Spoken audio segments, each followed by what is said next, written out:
What if I told you there are some deaths you were never meant to escape? Imagine a body, a cold, pale, lifeless, the eyes glazed, the chest still. The kind of sight that makes men turn away, certain the soul has slipped into silence. But what if, hours later, that same body opened its eyes? It happened. In the dust-choked fields of the American South, whispers began. A boy who could not die. A boy who returned when he should have been gone. Why was this buried?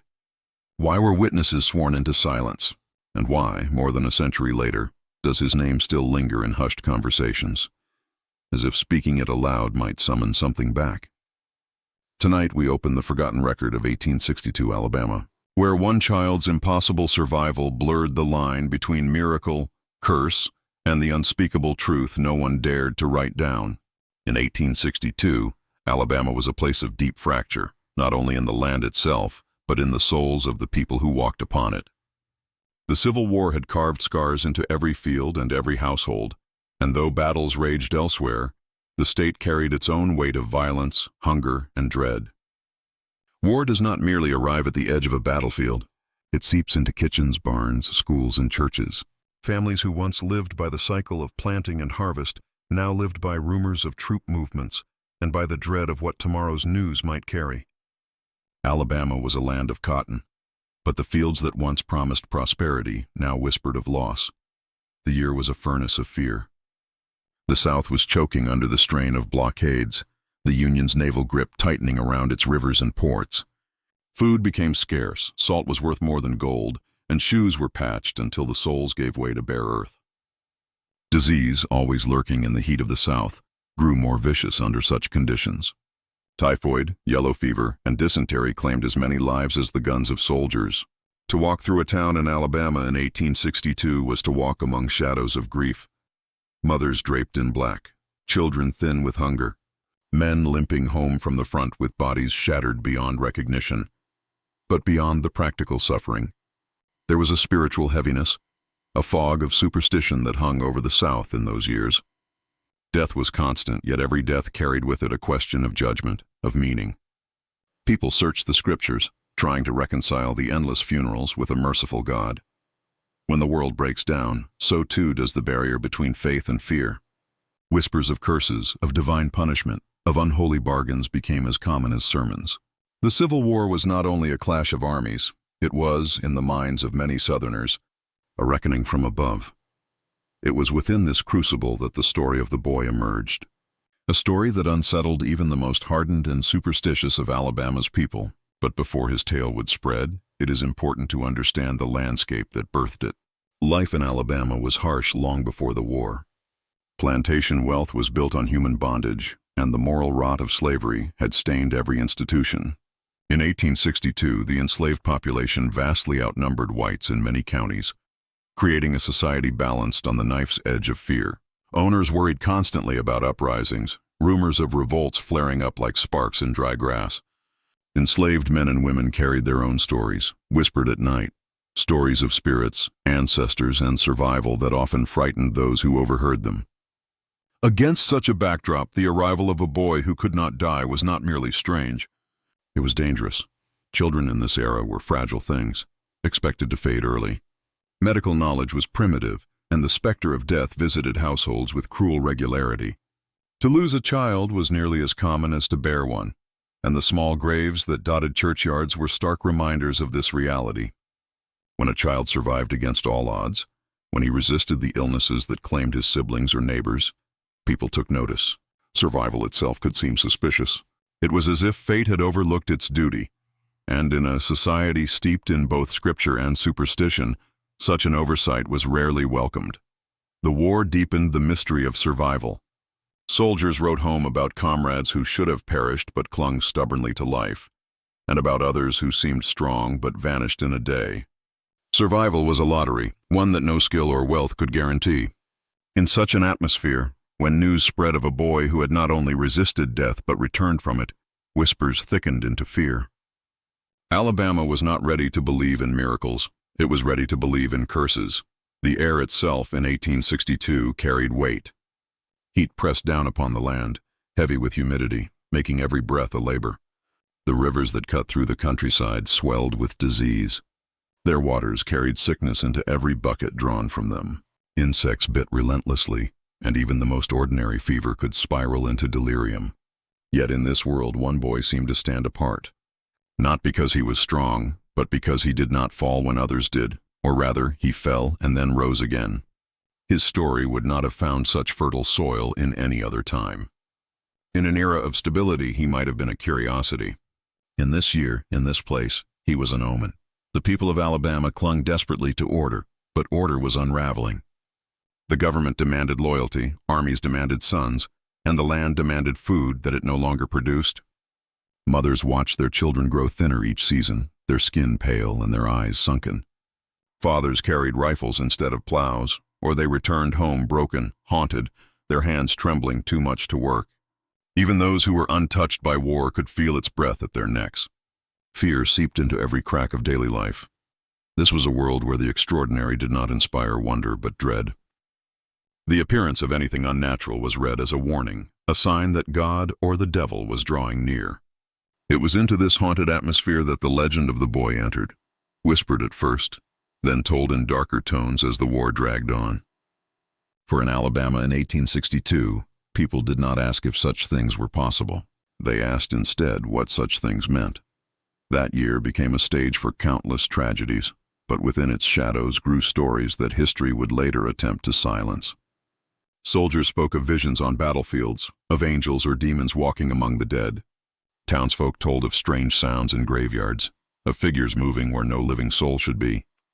It is easy, from the safety of centuries later, to dismiss such tales as superstition, but for the people living in that world of hunger and horror, every rumor felt plausible. Every whisper carried weight. And when the story of the boy who could not die surfaced, it was taken not as entertainment but as a warning.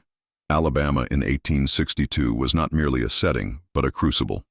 A land where death was familiar, where survival was suspicious, and where the line between the natural and the unnatural blurred with every passing day. The Civil War burned across the nation, but in that year and that place, something else took root.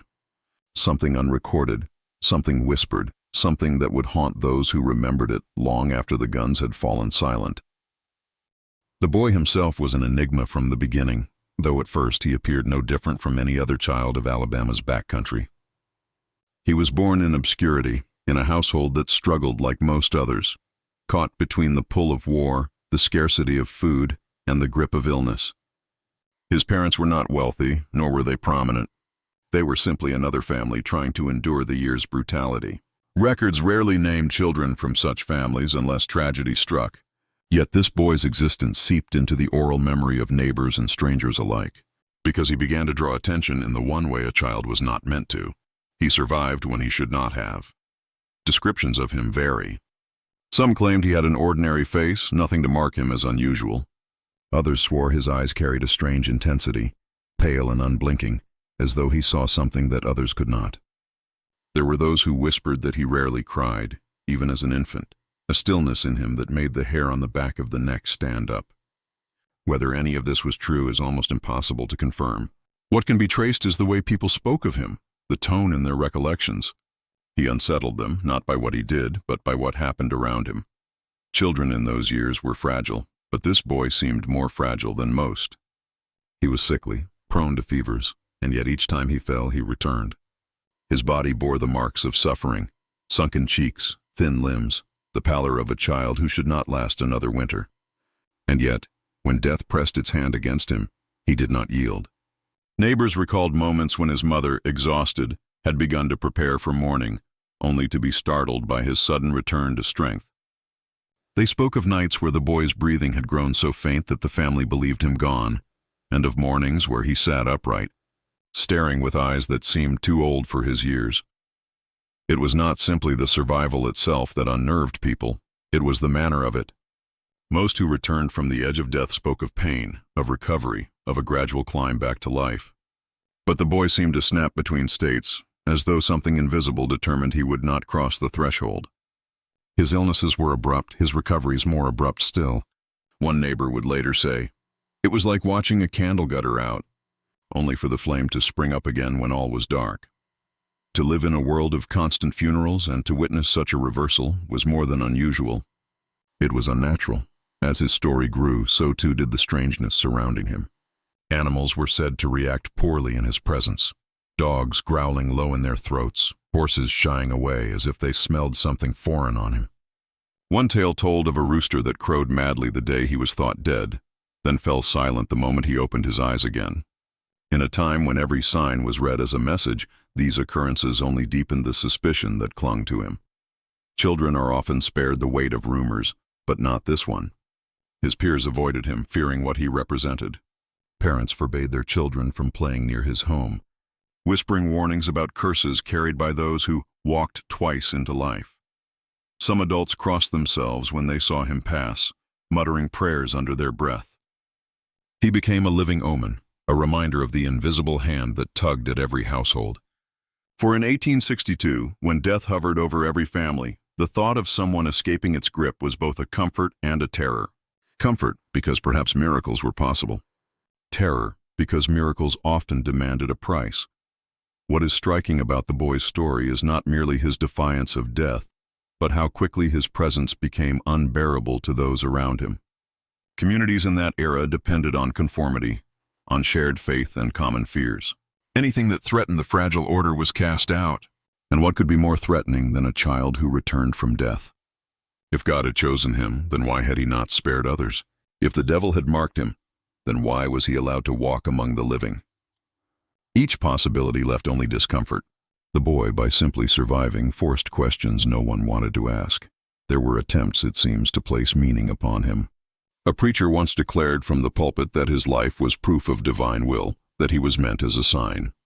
But few were comforted by this, for signs in those days were rarely gentle. More often they were warnings of calamity. Some whispered that his family had bargained in secret, offering something unholy in exchange for his continued breath.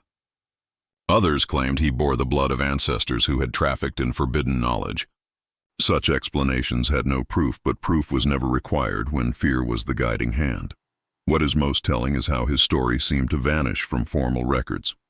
Families kept Bibles with births and deaths inscribed upon the inner pages, yet in the remnants of his family's line, his name is curiously absent.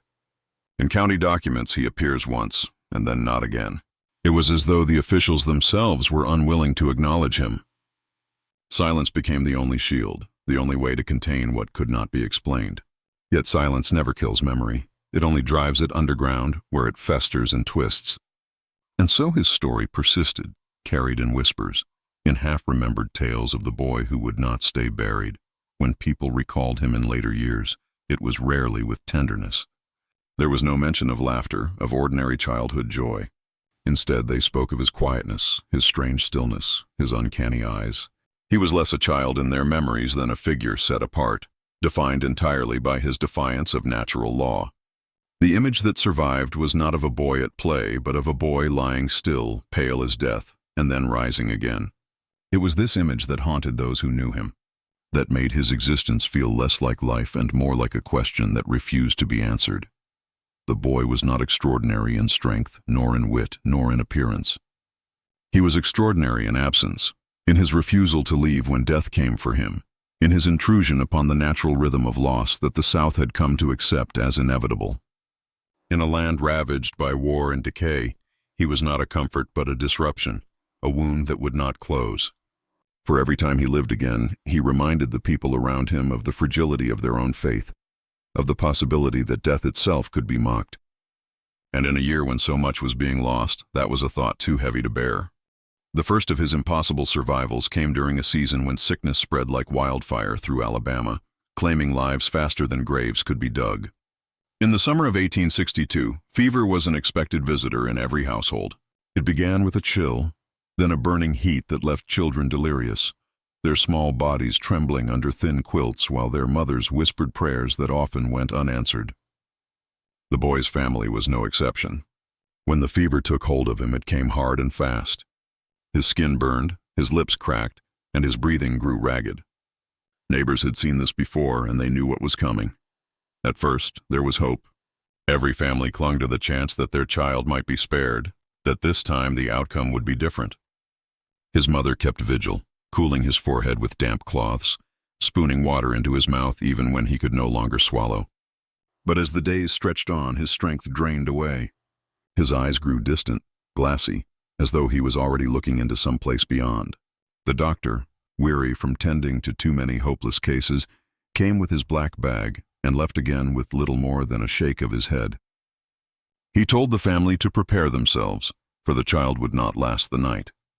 By dusk, his breaths had slowed until they were barely perceptible. His chest no longer rose and his skin had turned cold. His mother screamed when she could no longer find a pulse, and the neighbors came running, gathering in the small, dimly lit house. They lit candles, recited scripture, and began to mourn. Some claimed that the coins were already placed upon his eyes, the way the dead were honored, to keep the lids from staying open. A neighbor swore she saw his lips pale to a bluish gray and his jaw go slack. In every way that mattered, the boy was gone. The family, grief-stricken but exhausted, left him to rest on the bed while preparations were made.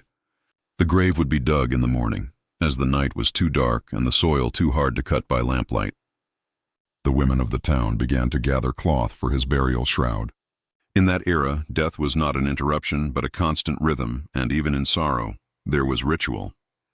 The boy was to be laid to rest the way so many children had been before him, carried to the cemetery where tiny graves filled the earth like a field of broken promises.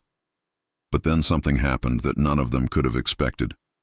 In the deepest part of the night, when the house had grown silent except for the low murmur of prayers, a sound pierced the stillness. A ragged gasp. At first it was dismissed as the wind or as the grieving imagination of a mother unwilling to accept loss. Yet the sound came again, unmistakable, the rasping, shuddering breath of lungs struggling to fill. The boy's chest rose. His body, stiff and cold only hours before, jerked with the effort of drawing air. The room erupted in chaos. Women screamed, the men backed away in terror, and his mother collapsed to her knees, clutching at her son's arm. Witnesses later swore that he had been lifeless for hours, that his skin had lost its warmth, that his pulse had vanished entirely. Some claimed they had seen the shadow of death upon his face. For him to rise again was not simply a recovery, it was something else, something outside the natural order. He opened his eyes, not weak and dazed as one might expect, but wide and glassy, staring at those who circled him with a silence that chilled them more than his breathless hours had. He did not cry out, nor call for his mother, but simply looked at them as though he had returned from a place where words were meaningless. From that night onward, the whispers began. Some called it a miracle, saying that God had spared him, perhaps for some great purpose yet unseen. Others muttered of darker explanations. In a land where superstition was as common as scripture, survival without reason was as likely to be seen as a curse as it was a blessing. The neighbors who had wept beside his body now avoided him in the street, as though what had touched him might be catching. The women who once comforted his mother now crossed themselves when he passed by. The boy who had been just another fragile child of Alabama became something different, something people could not easily look in the eye. For the family, his survival brought little comfort. Relief quickly gave way to unease. His mother could no longer look at him without recalling the stillness of his body, the coins on his eyes. His father grew distant, retreating into silence whenever the boy was mentioned. At night, when the child should have been sleeping, he sometimes sat awake, staring into the darkness as though listening for something only he could hear. His siblings, too young to understand, learned quickly that their brother was not spoken of in casual conversation. He was alive, but not fully part of them anymore. In that time and place, death was expected. It was woven into the fabric of daily life, and families learned to accept it as an unrelenting fact. To survive against it was not reassuring, it was a disturbance. The boy's return disrupted the natural order in a way that frightened those around him. They began to speak less of him as a child and more of him as an omen. His presence reminded them of what they could not control, of the thin line between life and death that they walked upon daily. If he had been spared once, it suggested that death itself could be mocked, and for people living under the shadow of war and disease, that was an unbearable thought. The story of his first survival spread quietly but persistently through the county. Farmers mentioned it in hushed tones at market. Soldiers wrote of it in half-believing letters home, and preachers spoke cautiously about the will of God. Each retelling carried more detail, more weight, until the boy's name was no longer spoken without an edge of dread. Those who had seen his breath return swore they would never forget the sound. Others, who had not been present, began to wonder if the tale had grown larger in the telling. Yet the family's silence, their refusal to speak of what happened, gave the story a power that no denial could erase. For the boy himself, the fever's passing left no memory. When asked later, he could not recall the hours he had been gone, nor the gasps that had terrified his family. He only knew that people stared at him differently, that their voices carried unease when they spoke his name. He bore the weight of their fear without understanding it, and in time he grew quiet, solitary, as though sensing that his presence alone unsettled the world around him. The first survival was enough to mark him forever. It transformed him from a child into a question, from a son into a sign. In a land drowning in grief, his refusal to remain dead made him unforgettable. Yet it was only the beginning. For while many hoped the fever's miracle would be the last of its kind, Alabama was not finished with him. Death would come again, and again he would defy it. And each time the line between life and something far stranger grew thinner. The second survival was even more unsettling than the first, for while fever might leave room for doubt, mistaken signs, weak pulses too faint to catch, this time there could be no confusion. The boy had suffered a fall that should have ended his life, and by every measure known to the men and women of his time, it had. It happened in the late autumn of 1862, when the trees were bare and the air carried the brittle bite of oncoming winter. Work in Alabama did not slow even as the war raged on, for families still had animals to tend and land to manage. Horses, often half-starved from scarcity, were restless creatures in those days, quick to spook at shadows or sudden sounds. The boy had grown familiar with them, as most children of his world did. But familiarity was no safeguard against misfortune. The story goes that he was helping guide a horse back from the pasture when it reared suddenly, its hooves lashing the air. Whether it was startled by some noise in the woods or simply by the boy's hand at its reins, no one could say. What they could say was that he was thrown violently to the ground. His head struck a stone with a sickening crack, his neck twisted unnaturally beneath him. Blood spilled from his mouth and his body lay limp. The horse bolted, leaving behind the small broken figure of the child. Those who rushed to his side knew at once that nothing could be done. His eyes were fixed, his breathing gone, and the angle of his neck was unmistakable. In that time, without modern medicine, such an injury was final. A doctor was fetched all the same, though it was little more than a formality. When he arrived, he confirmed what everyone already knew: the boy was dead. The body was laid out, his limbs straightened, his mouth closed by a firm hand. Prayers were spoken, and the family once more prepared themselves for burial. But dawn would bring the impossible. At first, it was the sound again, the shallow, rattling gasp of air filling lungs that had not moved in hours.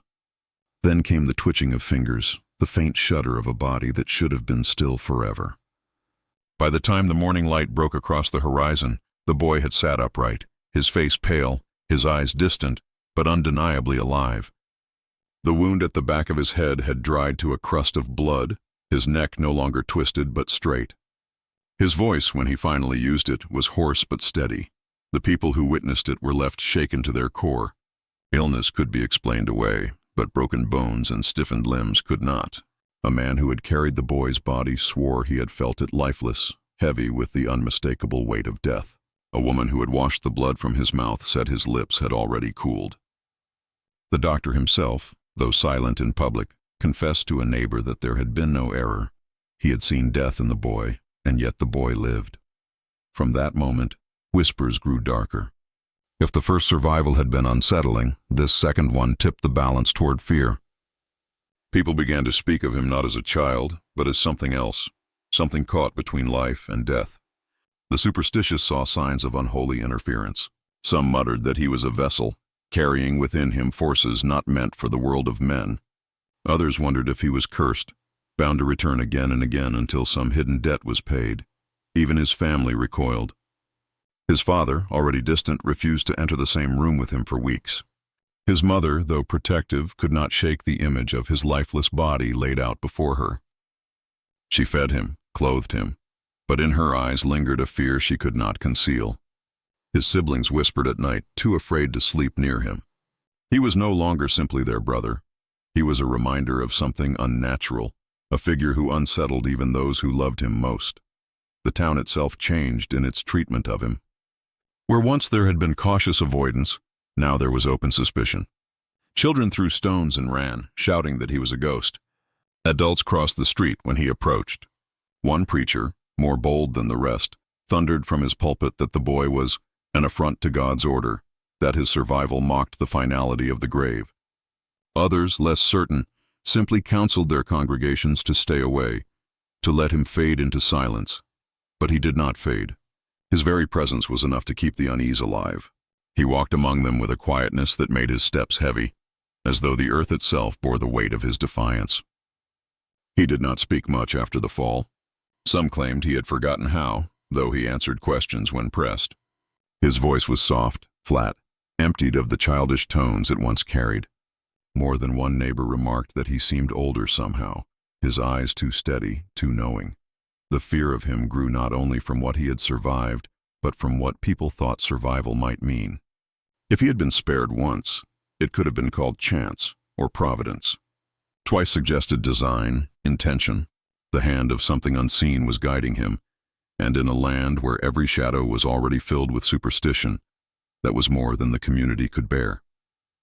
They began to speak of him in stories, shaping his survival into a lesson, a warning. Some said he was proof that God's wrath was upon them, others that the devil walked in their midst. Either way, he became less a boy than a symbol of dread. The boy himself seemed to absorb this silence. He no longer sought out the company of others. He spent long hours sitting in fields or by the edge of the woods, as if listening for something beyond the reach of human ears. Those who saw him claimed he never laughed, never played, never cried. He had been touched by death, and though he walked again among the living, a part of him remained elsewhere, unreachable. As time passed, more than one family petitioned quietly for him to be sent away, though no one could agree on where. Some said he should be placed in the care of the church, others that he should be hidden in an asylum, though such places were grim and merciless in those years. In the end, nothing was done. His family kept him, if only because to abandon him openly might have seemed crueler than silence. But the town never forgot.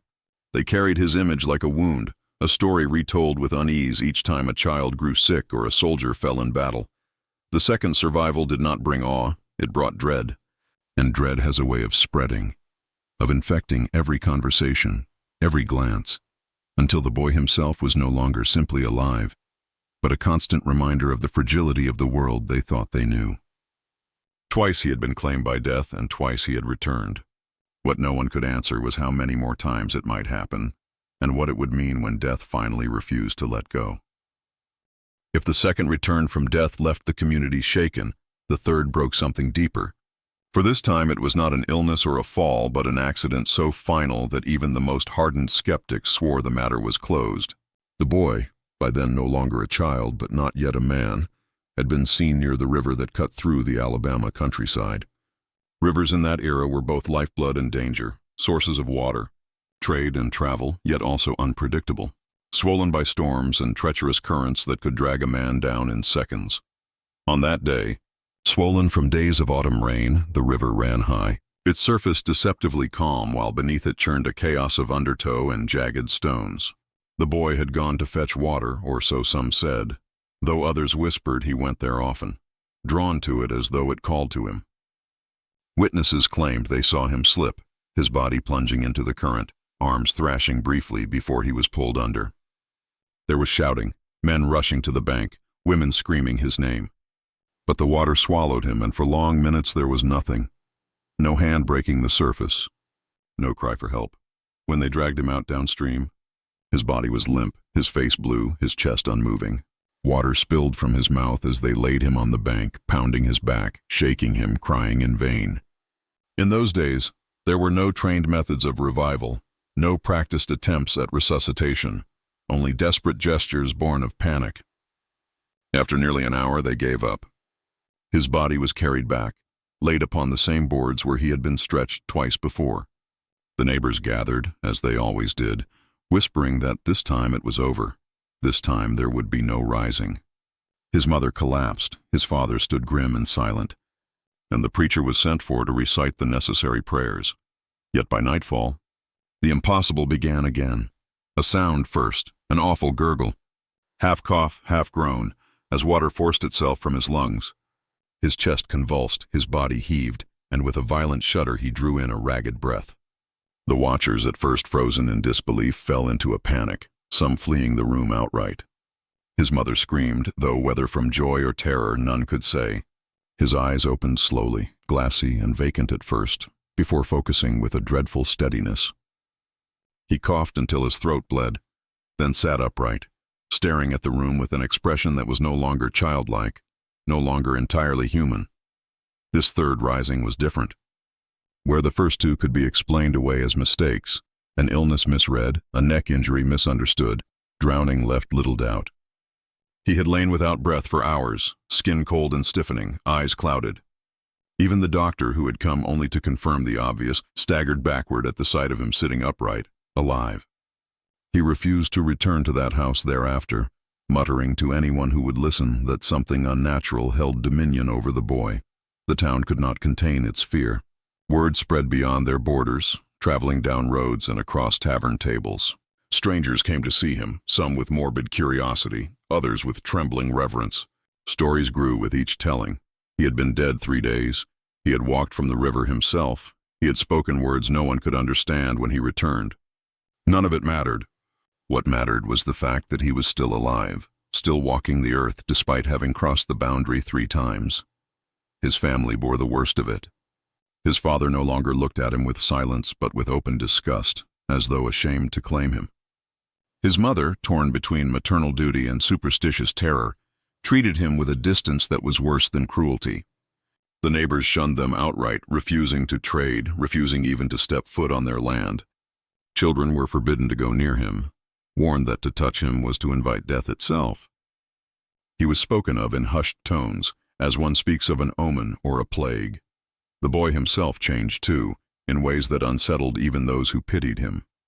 He began to speak less and less, retreating into long silences, staring for hours at nothing in particular. When he did speak, his words carried a weight that was strange for one so young. Cryptic phrases, sometimes warnings, sometimes questions that had no clear meaning. His voice, once thin and childish, had taken on a hollow resonance, as though he were speaking from a distance. Some claimed he no longer slept. That light burned in his window through the night, his silhouette visible against the glass. Others said he wandered at odd hours, walking barefoot along the edges of the fields, never tiring, never slowing. More than one neighbor swore they saw him standing by the river again, unmoving, gazing into the water for hours, as though waiting to be taken back. The animals, too, seemed disturbed by him. Dogs barked until hoarse when he neared. Horses reared and fought their reins, and even the cattle veered away as he passed. In a community steeped in both Christian faith and lingering folk beliefs, there was only one conclusion. He was not merely touched by death, but marked by it. Some whispered he was a revenant, returned from the grave to walk among them. Others muttered of possession, that he was a vessel for spirits too dark to name. A few even claimed he had brought the war upon them, that his unnatural survival had angered God and cursed their land. The preacher, once cautious, now thundered openly that the boy's continued presence was a sign of the devil's work, and that to harbor him was to invite ruin. The boy, though, seemed untouched by their fear. He did not argue, did not protest, did not even flinch at the hatred directed toward him. If anything, he appeared to drift further from humanity with each passing day. Where others saw tragedy, he seemed to see inevitability. His eyes, deep and unblinking, gave the impression that he was waiting for something no one else could name. The third return sealed his fate in the eyes of the people. He was no longer one of them, no longer a neighbor, no longer a child of their town. He was an omen walking, a reminder that death itself had been denied 3 times, and that such denial came at a cost. Families whispered that he should be cast out, left to the wilderness to meet whatever end awaited him. Yet none dared move against him directly, for fear of what might follow. To harm him might be to offend the very forces that held him, and so they lived with him in their midst, each day shadowed by his silent presence. It was not just the people who grew uneasy, it was the boy himself. Though he walked, though he breathed, though he lived, He no longer seemed bound to the world in the same way as others. He ate little, spoke less, and carried himself with the quiet certainty of one who knew he did not truly belong.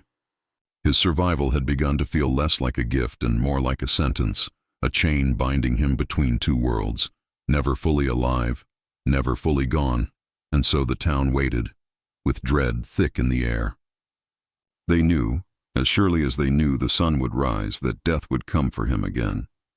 And they feared, with a terror they dared not speak aloud, that once more he would return. By the time whispers of his fourth encounter with death began, the story of the boy had already escaped the boundaries of the town. Travelers carried it down roads toward Montgomery, Savannah, and New Orleans, each version darker than the last. Some said he had died 3 times already and bore no heartbeat but walked anyway. Others claimed he was a spirit wearing human flesh, cursed to remain until the world ended. With each retelling, the boy became less a child of Alabama soil and more a living riddle, one people feared to question too closely. The 4th incident came not by illness, nor water, nor accident, but through violence. The year was 1862, and the land itself was drowning in violence, the Civil War tearing men from their homes and staining fields with blood. Raiding parties moved through rural areas, soldiers half mad with hunger and desperation. On a grim night, a skirmish spilled near the town, leaving homes broken and lives shattered. In the chaos, the boy was struck. No one knew for certain whether it was a stray bullet, a soldier's deliberate hand, or simply cruel chance, but he fell in the dirt, blood seeping from his side. He lay motionless as the fighting passed, his family too paralyzed to reach him. By the time they gathered the courage, he was pale, his breath shallow, his pulse barely perceptible. Neighbors gathered yet again, shaking their heads, certain that this was the end. Blood loss in those days was a death sentence, and the preacher was summoned once more, ready to read over the boy what he believed to be his final words. His father turned his face away. His mother cradled him, rocking, whispering his name through sobs. Through that night he seemed to fade entirely, his body growing cold against her chest. By dawn the household moved in a silence heavy with acceptance. He was gone. His body was prepared, his eyes closed, a sheet drawn over him. The preacher prayed, the neighbors stood with solemn faces, and for a brief moment it seemed the story of the boy who defied death had reached its conclusion. But then, as the morning sun lit the room with a cruel brightness, the sound returned, the ragged, rattling gasp that had become his unholy signature. His chest rose, trembling, and the sheet shifted as though stirred by some unseen wind. A collective scream tore through the gathering. His mother dropped to her knees, the preacher stumbled backward, and one neighbor fainted outright. His eyes opened again, unfocused at first, then narrowing with uncanny awareness, as though he knew every soul in the room had already buried him in their minds. Unlike before, his return was not accompanied by frailty. Instead, he pushed himself upright slowly, every motion deliberate, as if his body no longer obeyed the frailties of flesh but moved with a will deeper and older. The wound was still visible, seeping, yet it did not seem to debilitate him. He stood, staggering only slightly, and spoke words so faint that few could hear, words his mother later swore were not English at all. The preacher fled the house, declaring that no man of God could sanctify what he had just witnessed. He would not return to the town. In his absence, the void filled with fear. Some said the boy was cursed to live forever, others that he had bargained with something unspeakable. The more pragmatic claimed he had never truly died, only hovered on the edge each time, and that coincidence explained it all. But even the pragmatic could not meet his eyes without shivering. It was during this 4th return that his presence began to truly alter the rhythms of the community. Crops failed in patches nearest his family's land, livestock sickened, and storms seemed to circle their homestead. People drew connections, as people always do when pressed by fear. A cow's stillbirth was blamed on the boy. A house fire, started by a drunken candle left burning, was said to be his doing. Children were warned not to speak his name after dark, lest he hear and come knocking. The family's isolation became complete, as though they lived under quarantine. The boy himself did not resist this exile. If anything, he seemed to embrace it. He spent long hours walking the edges of the forest, his figure glimpsed in the gray dawn or beneath the swollen moon. He did not attend church again, nor was he seen laughing or playing as children once had. He grew leaner, taller, his skin taking on a pallor that never quite left, no matter the season.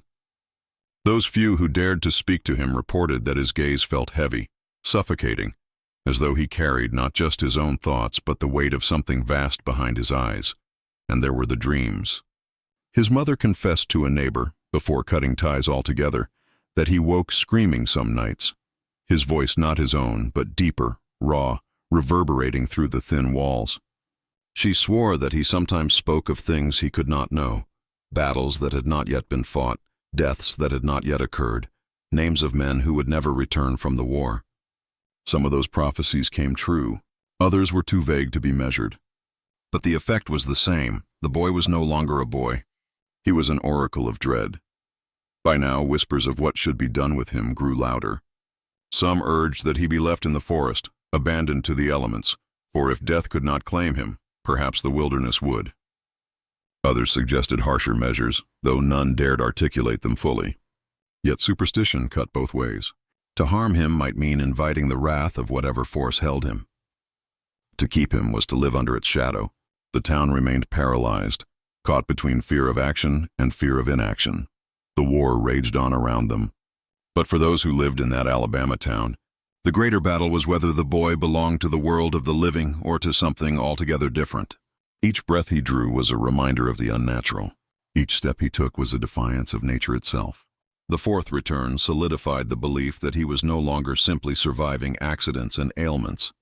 He was bound to something that defied the laws of mortality itself. And so he lived, neither celebrated nor comforted, but endured in silence. The town carried on with its routines, but always with an unspoken awareness that one of their number was a figure out of joint with the natural order. They waited, breath held, for the next death that would surely come. They feared more than death itself the possibility that he would rise again. The years after his fourth return stretched long and heavy, as if time itself hesitated in his presence. War scarred the land around them, but for those who lived near the boy, the true conflict was not fought with rifles and sabers. It was carried in whispers, sleepless nights and eyes that refused to meet his when he walked by. The weight of his existence pressed on the town like a shadow at noon. Impossible to ignore, yet equally impossible to confront. The boy was older now, no longer the fragile child who had once been carried half dead into his mother's arms. He had grown into a thin, wiry young man, his features sharp, his movements deliberate, his presence commanding in ways that unsettled those who saw him. His skin remained pale no matter how long he worked under the sun, his eyes darker than before, as though the irises themselves had absorbed the endless nights he had stared into the void. It was not only his appearance that disturbed people, it was what followed him. Crops along the edges of his family's farm never grew as tall as the rest. Tools left overnight in the fields near his home were found rusted in the morning. Children swore they heard him whispering to the river at dusk, though no one dared investigate closely. Dogs avoided his path, and when forced too near, they whined and pulled against their leashes until their paws bled. The air around him seemed to carry a strange stillness. When he entered a room, laughter stopped. When he stood at the edge of a gathering, conversation thinned until silence fell. Some claimed he smelled faintly of earth after rain, a dampness that clung to him even in summer heat. Others swore he carried the cold with him, that to brush past him was to feel winter in the marrow of one's bones. He had become not just a boy who survived death, but a reminder of it, a living embodiment of its unfinished work. By the time of his late adolescence, the community's patience frayed. Rumors multiplied faster than crops could be harvested. Some said he had made a pact in his earliest days, that each death was payment on a bargain yet unfulfilled. Others claimed he was not the same soul at all, that each return left his body occupied by something slightly different, something wearing his face but not his essence. There were stories of his reflection not matching his movements in the river's surface, of shadows that lingered after he had walked away. And then came the winter, when death sought him again. Pneumonia struck the town, sweeping through homes already weakened by scarcity and grief. It spared few, and the boy was among the afflicted. For days he lay in bed, fever rising, breath ragged, body rattled with coughs so violent that blood flecked the sheets. His family, though fearful of him, tended to him still, torn between duty and dread. The neighbors, however, kept away, whispering that this time the sickness would finish what bullets. Rivers and falls could not. By the third night of his illness, he was silent, still his chest no longer rising. His mother, worn to exhaustion, wept softly at his side. His father stood in the doorway, arms crossed, jaw tight, unwilling to step forward but unwilling to leave. The household waited, every creak of the wooden floorboards amplified by the absence of his breath. When he returned again, it was not with the violence of a gasp or a convulsion, but with a gradual rising, as if the body itself had reconsidered death. His chest swelled with a slow, deliberate breath. His eyelids fluttered open, and his gaze, glassy with fever moments before, was now startlingly clear. He sat upright with unnatural composure, his voice low as he asked for water in a tone that chilled the room. His mother dropped the cup she had been holding. His father left the doorway without a word and did not return for hours. This return was unlike the others. His recovery was too swift, too complete. Within a day he rose from his bed, walking with none of the weakness expected from days of illness. His skin bore no flush of fever, his lungs no rasp of infection. He moved through the house as though nothing had happened, yet every motion seemed deliberate, his eyes following unseen lines, his silence cutting deeper than any outburst could have. The community took this as final proof that what lived within him was not bound by mortal law. Whispers turned into demands. Neighbors approached his father privately, insisting that the boy be taken away for the good of all. Some suggested sending him to soldiers to let war consume what death could not. Others muttered of fire, though none dared speak too loudly. His father listened in silence, his face unreadable, and returned home each time with shoulders heavy but hands empty.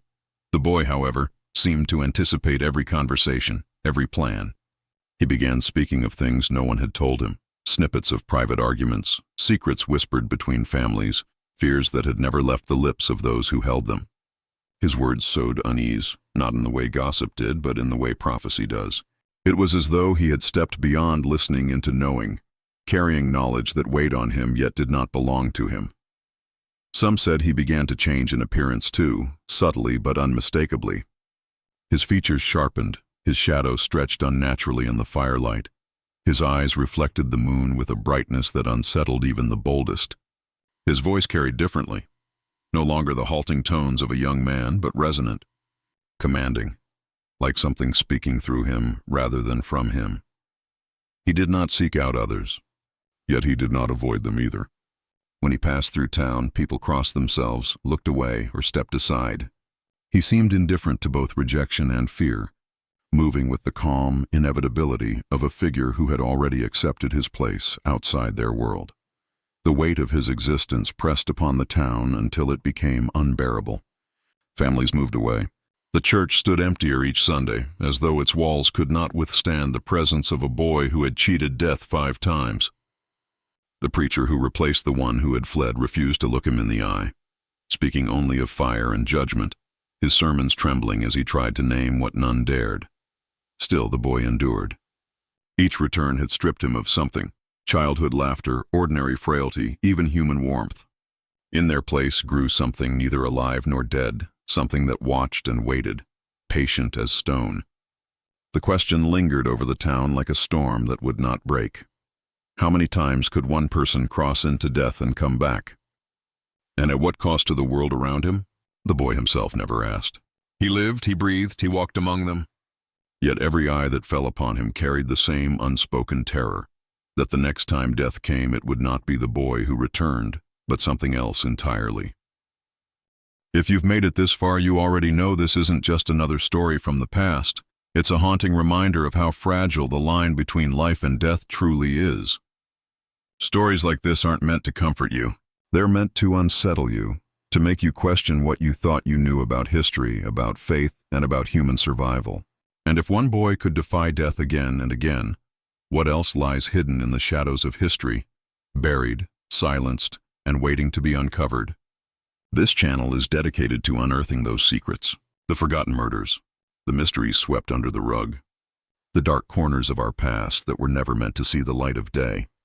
Every week we dig deeper, into stories most people won't dare to tell, into truths that make you shiver when you realize they're not just stories.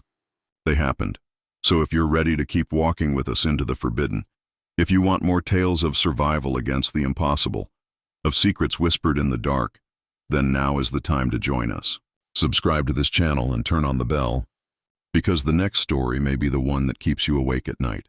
And before you go, tell us in the comments, what do you think really happened to the boy who defied death? Was it faith? Was it fate? Or was it something darker? Your thoughts might just shape the next mystery we uncover.